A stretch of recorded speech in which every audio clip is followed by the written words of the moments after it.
I've always lived a relatively normal life. I was the typical teenage girl, though I was a tomboy. I had never once been a girly girl, or dreamed of holding frilly pom-poms and being popular. That just wasn't my style. I much preferred to stay in my house, sitting in front of the TV, playing video games. Horror video games, to be precise. Anything that could scare me, I went after. Though I loved the fear aspect of games and scary stories, I was easily paranoid. Thanks to this, I very seldom ever let myself feel safe. I was more so always in a state of hesitation, like a little mouse in a cat-infested home. My friends, family, all of them knew this wasn't healthy for me. No, not in the slightest. I didn't care about that though. Fear enticed me, drew me in. My paranoia only grew, and I let it. I watched it grow, like the little fire it was in my heart. As I lay in bed one night, reading more creepy scriptures, whatever I could come across really. Soon, though, I had come to realize my throat felt dry and sore. I set down the laptop and started to try and massage it from the outside, rubbing slowly with 2 fingers, but to no avail. I knew I had to go from the barely lit living room, and into the dark kitchen that lay beyond the safe haven I had grown so used to these nights. My paranoia naturally did not ease up, but I knew I had to go and get something to drink, if only to ease the sore, dull burn I felt in my throat. With that, I slipped my legs over the side of the couch, flinching as my foot caught in the blanket I would sleep with. Thanks to my nearly tripping, my landing was not so quiet as I would have wished. I cursed under my breath, but shook it off. Really, I needed to get over it. It was only me and my dad in this old house, anyway. Heck, it wasn't even old, just a bit worn. Nothing to fear from a safe, warm family home. With that thought swimming in my mind, I made my journey to the kitchen, sure to flip on the lights the instant I entered the doorway. As I came to stand beside the fridge, I took a look to my left, looking over the blinds that covered the glass sliding doors. Despite the thick, white blinds, I always felt something would be just outside the doors, able to see through some unnoticeable crack in the covering. The thought made chills run down my back, but I shrugged it off just as quick, turning my attention to the fresh bottle of water I had grabbed. Thanks to my prior thoughts, I knew it would be a long, sleepless night for me. The days that followed went by nearly the same. My father had gone fishing for most of the weekend daylight hours, and I stayed alone to read or play games, only getting up to use the bathroom or get some food or drink when I needed to. The nights, too, went generally the same. Dad would be upstairs, asleep, and that's when it would always happen. My throat would sting, and I would go for water. And every time, my mind felt like it was being tugged, and I would always look at the blinds, sending yet another chill through my entire being. Each time, I felt like something knew I was in there, and it was waiting. Of course, I knew that was just me, imagining I had gone through what others had said they have done. Some creature, waiting to spring. It was all just fear, and natural fear. At least, I hoped it was natural. The last thing I need is to be labeled crazy at such a young age. However, one night, about a week after this had all started to happen. When I walked into the kitchen, I realized one of the blinds was slightly ajar, moved to the point a bit of the night could be seen through the cover. Considering the fact I have 4 cats, all of which are known to cause mischief, I thought nothing of it. They had probably been chasing each other around, ran into the blinds, and ran off again. I now turned towards the blinds, ready to go and just fix it, before the all-too-familiar shiver coursed through me. I let out a weak whimper at the feeling, unable to contain it this time for whatever reason. Once the feeling had passed, I went to do as I had planned. Just as I settled the blind into place, however, I saw a pale, bony hand twitch from the darkness. It looked to be just outside the window pane, and I jolted back instantly with a strangled, startled cry. I stood there, shaking, for what seemed forever.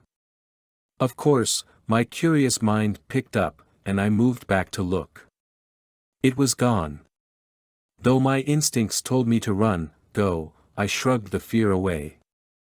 Odds are, it was just the reflection of the light in contrast to the night outside. Nothing was there, and I was getting worked up over nothing at all. I returned to the fridge for my nightly water, before going back into the living room. And that's when things started to go downhill. After that first encounter, I continued to see that pale, emaciated-looking hand. Shaking, twitching, just outside the window pane, from a barely opened hole in the blinds.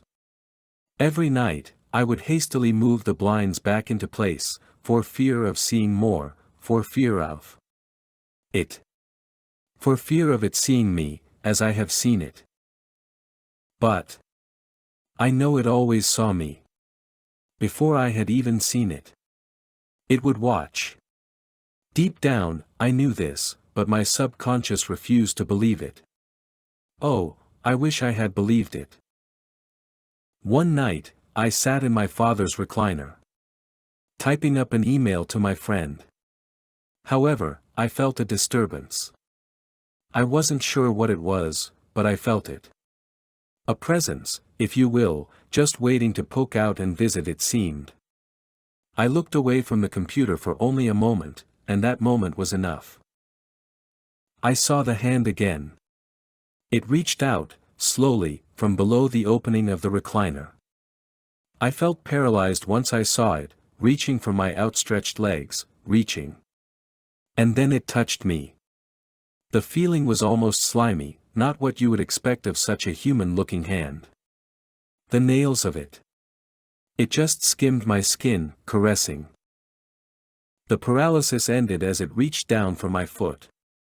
I slammed down on the end of the recliner, hoping to God the emaciated thing would just die, would leave me alone. That it was as weak as the frail hand looked.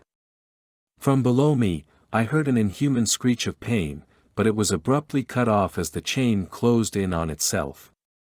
I sat, shaking for a few moments, waiting to feel something move. Nothing happened. I thought it was time to see just what had been under there. See its face. I moved slowly, hesitant with such a decision, but I knew it. It had to be done. I moved the leg of the chain carefully, almost as if I expected the hand to lash out at my face. I felt the warm substance on my hands, and knew then I was safe. However, when I had revealed what was under there, when the leg was up, I immediately drew my breath in. The smell of metallic blood hit my nose, and I started to dry heave at the sight. There was no pale white, emaciated creature. The dead, and now nearly decapitated creature was my kitten. One of the twins I had adopted not long ago. Tears welled in my eyes as I continued to cough, almost begging to be sick, praying to everything and everyone that I was dreaming, that I hadn't done what was laying in front of me. But as I moved my hand forward to slowly touch the brown, wet fur, and I began to truly cry. It made me do this. And it was still alive, watching me. Witnessing me pick up the small, limp body, probably pleased with what it had done. I felt it so close. I heard footsteps, coming down the stairs, and the presence was gone. Instead, all I heard was the faint mumbling of what I presumed was my father's worried and upset voice. I could barely hear him over my own tears, over my own grief. I tried to live with myself, after that incident. But it always got harder, and harder. I could hear faint whisperings, always just out of clarity. I could understand what it was saying, though. Or what it was meaning to say. It's your fault. You killed her. You killed your innocent little friend, your form of a child. She did nothing to you. Soon, the grief became too much for me. The whispering, the sightings, all of it bore down on me too much. If I couldn't kill it, there was only one thing left to do. I lay down on the floor, below the open leg of the chair. Reaching up to rest my hands on it, shaking, trembling with grief, fear. But now, with a sense of finality. It would be over, and there would be no more paranoia or mental torture. I heard the noise of my father heading downstairs, and I knew then it was now, or never. As I slammed down the best I could, feeling the sudden slice of metal on my throat, I could swear I felt a cold nail skim down my leg before blackness overtook every other sense. I was wrong. It wasn't over. My dad, he found me, naturally. I knew he would, I heard him after all. He must have called for paramedics, instantly. I don't know how I'm alive. I must have hesitated. Something stopped me, something made me stop. The metal.